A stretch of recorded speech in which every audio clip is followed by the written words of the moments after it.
അപ്പോൾ ഇന്ന് കുട്ടികൾക്ക് ഏറ്റവും ഇഷ്ടമുള്ള ചിക്കൻ സാൻഡ്വിച്ചാണ് കേട്ടോ അവരെ ടിഫിനായിട്ട് കൊടുത്തു വിടുന്നത്. അപ്പോൾ അതുണ്ടാക്കാൻ നല്ല എളുപ്പമാണ്, പിന്നെ അതുപോലെ നല്ല ടേസ്റ്റി ആയിട്ടുള്ള റെസിപ്പിയും കൂടിയാണ്.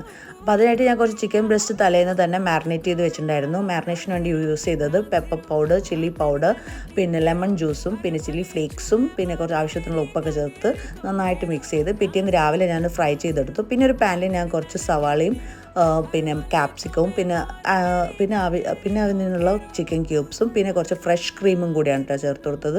എന്നിട്ട് അത് നന്നായിട്ടൊന്ന് സോട്ട് ചെയ്തെടുക്കാം. പിന്നെ ഇതിലേക്ക് ഞാൻ ഡിപ്പായിട്ട് യൂസ് ചെയ്യുന്നത് കുറച്ച് കെച്ചപ്പും മയോനൈസും പിന്നെ ആവശ്യത്തിനുള്ള ചില്ലി ഫ്ലേക്സും കൂടി ഇട്ടിട്ട് ഒരു ഡ്രോപ്പ് വെള്ളം കൂടി ഒഴിച്ചിട്ട് നന്നായിട്ടൊന്ന് മിക്സ് ചെയ്ത് വെക്കാം. ഇതിന് ഞാൻ യൂസ് ചെയ്യുന്നത് ചപ്പാത്തിയാണ് കേട്ടോ. നിങ്ങൾക്ക് ടോട്ടൽ ബ്രെഡും കൂടി യൂസ് ചെയ്യാൻ പറ്റും. എന്നിട്ട് ഇതുപോലെ തന്നെ അതിനെ റാപ്പ് ചെയ്തെടുക്കാം. ഇതിൻ്റെ ഉള്ളിൽ നിങ്ങൾക്ക് വേണമെങ്കിൽ ഫ്രഞ്ച് ഫ്രൈസും കൂടി ചേർത്തെടുക്കാം. ഇതുപോലെ ഗ്രില്ല് ചെയ്തിട്ടും എടുക്കാം. അപ്പോൾ എല്ലാവരും ഒന്ന് ട്രൈ ചെയ്ത് നോക്കുക. ബൈ.